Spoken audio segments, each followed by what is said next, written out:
بسم الله الرحمن الرحيم. نحمد الله حمدا كثيرا مباركا طيبا فيه ملء السماوات وملء الأرض وملء ما شاء ربنا من شيء بعد. ونصلي ونسلم على الصادق الأمين محمد بن عبد الله عليه وعلى آله وأصحابه أفضل صلاة وأزكى تسليم. Dear students, we continue our explanations, our paraphrasing or dealing with the lesson on Shakespeare, Shakespeare's poem called Winter. After listening to the poem, we go now to shed light on some aspects related to the poem. Here we have the poem, as you say, as it is read, and the title is Winter. How masterfully Shakespeare could provide amazing description to the situation, to the season, and also to the people connected with actions in this time. Another thing we need to focus on is the possibility of using poetic devices, or what we call in our explanations the musical devices in a poem or in poetry in general, such as alliteration, assonance, consonance, rhyme, rhythm, meter, foot, pentameter, iambic pentameter, tetrameter, and many other elements of the poetic devices. We can discuss some of them in this poem. And before we say, I'd like to shed light on the source of this poem. That this poem in your book is taken from this source, the Love's Labour's Lost, the play, the famous play by Shakespeare, and this poem is taken from this book, okay, by William Shakespeare, printed by Oxford University Press. Especially or particularly, you go to page 234, you will find the poem totally, and the edition is printed in 1957. To go with the different aspects of the poem, starting reading some paragraphs in your book, as it is shown here. In this poem, which is taken from Shakespeare's great poetry or great drama, Love's Labour's Lost. This is the title of the play. It is a comedy. We, or learners, realize that each line of the poem is filled with the tough certainties of winter, all what is connected with winter, thorough, with icy milk and fluid noises. The first stanza, here we have this one, this part is the stanza here, the first stanza, and the second from here until the end is the second stanza. In the first stanza, it tells about the view of people like Dick, Harry, and Tom doing activities to keep warm, to get themselves warm because of the winter, because of the cold. The weather is cold. The view is done from the icicles, the ropes, dangling from the roof. Another scene we can see, Shiver blows his nail, blowing on his hands when his partner holds timber to the house. For what? For the purpose of getting warm. Again, the situation, the weather is what is called. Ominous over even Tom and Dick and Harry is the steering owl. Okay, this bird has a special function in this poem. Okay, with its ghastly visage that appears as remote from cheerfulness as it's possible to be. The events seen symbolize the spirit of winter as a creature of sorrowful cries and gloom. What is it? The bird, owl. with the other elements of the winter, because winter is not that beautiful or accepted season like spring, like summer or autumn. So no one likes winter. So it is a season of sorrow, gloomy, okay, and not, let's say, not accepted, you can say. This what we have. These what we have in the first stanza. In the second stanza, is occupied of hostile noises such as the blowing of the wind round the residence, while coughing drones the parents drawing sow or oration. The depression of physical infection appears to contradict the missionary's earnest. The derision of the roasted crabs is a magnificent touch.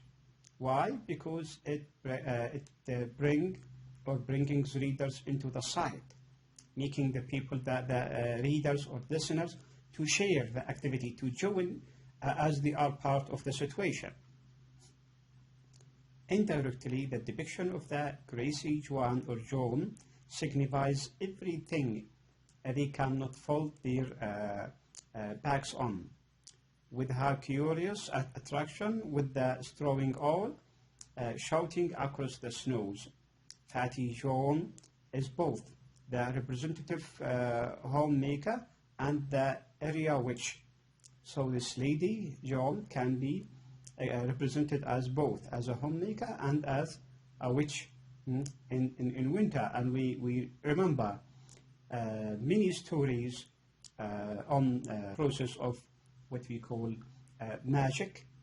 The action mostly, if it is dark, happens in winter.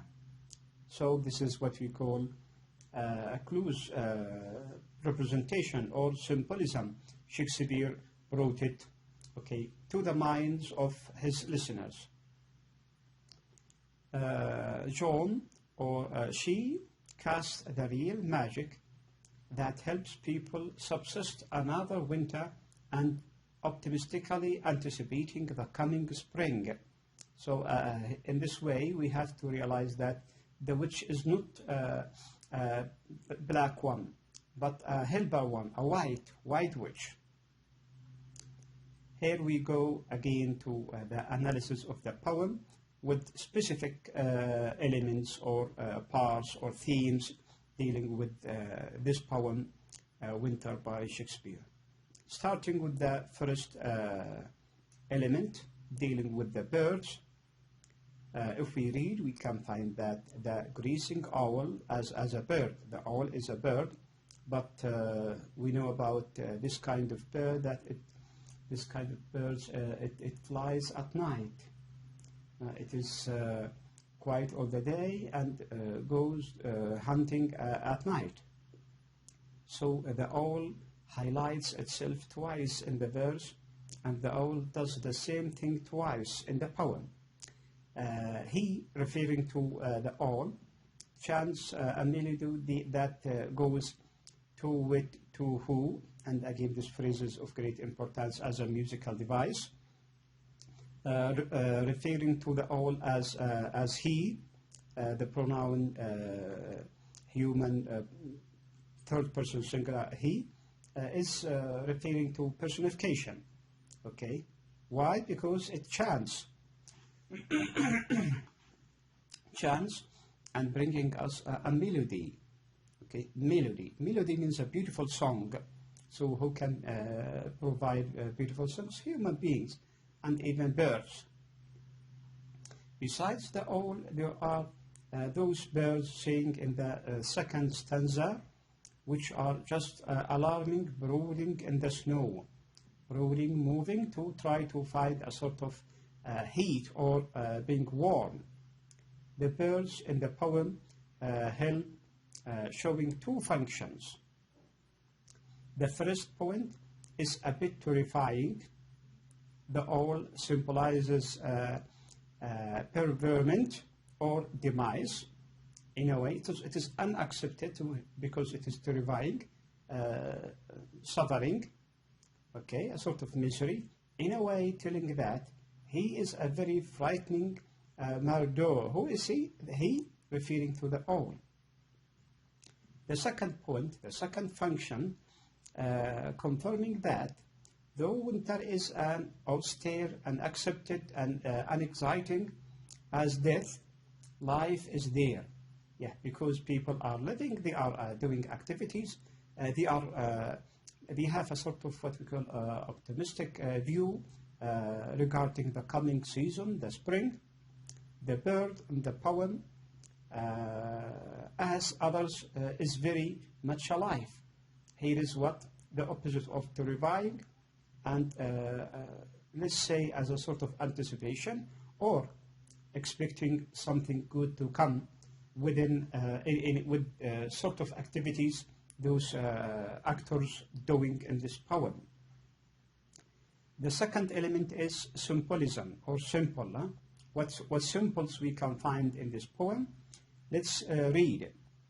Learners might notice that a lot of stuff in this verse is freezing, such as snow, milk, and icicles.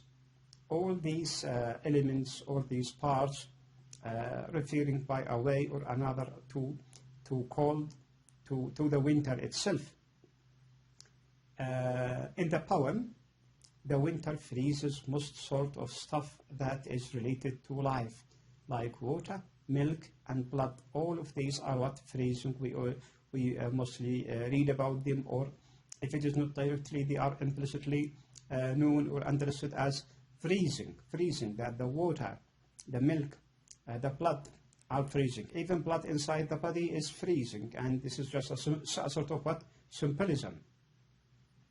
However, that means life is growing, where people manage to become accustomed with life, as have the animals, people, inflame fires and can prepare for cooking food.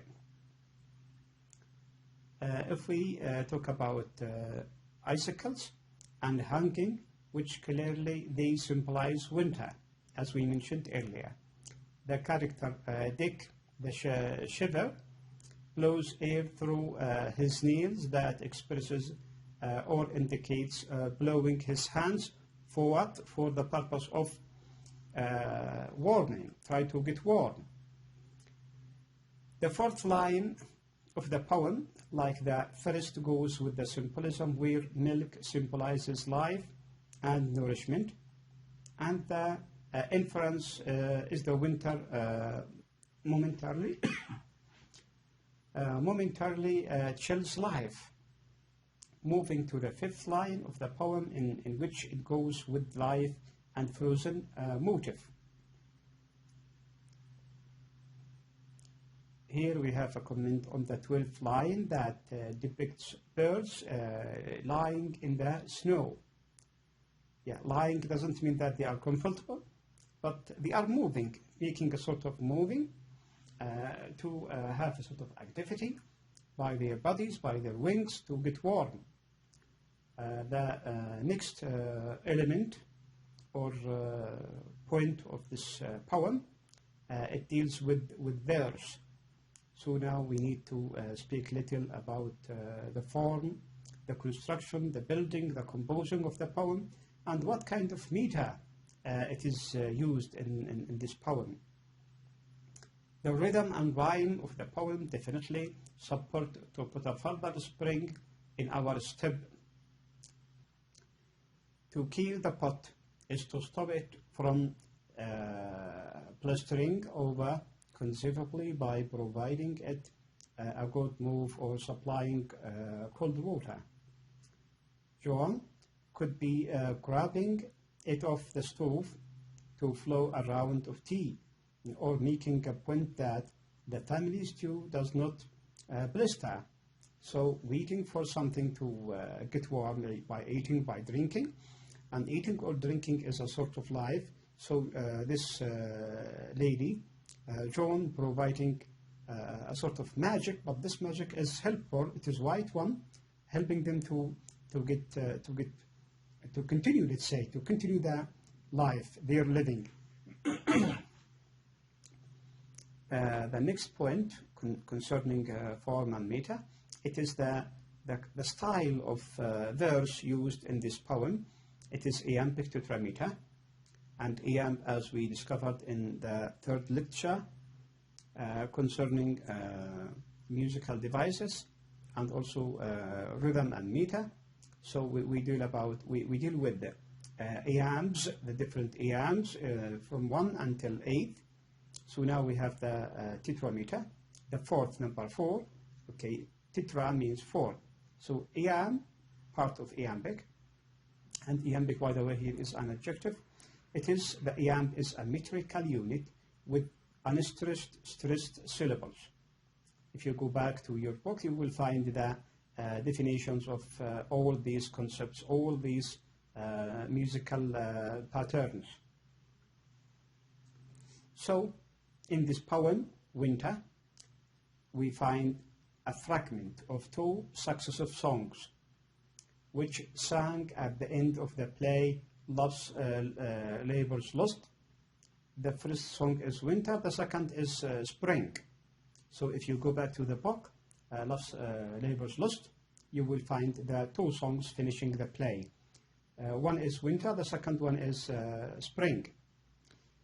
Similar to several songs, the meter of the extracted poem, this one taken from the poem, which was called Winter, is interval for iambic tetrameter. Such through G, we have through G as we mentioned and defined before. Here again the meaning of through G or through key. It is what? A metrical unit with stressed, unstressed syllables. If we go back to iamb, so it is unstressed, stressed. Here we have stressed, unstressed syllables. So the through key is prevalent in the song, in this song, for the reason that the lines can be, on the one hand, a little shorter than pentameter, the most famous pentameter of Shakespeare, or Christopher Marlowe, or even Milton, but on the other hand, not as short as 3 meter. And again, 3 meter is of 3 syllables, or the rhythm is 3 times. That sometimes is looked at as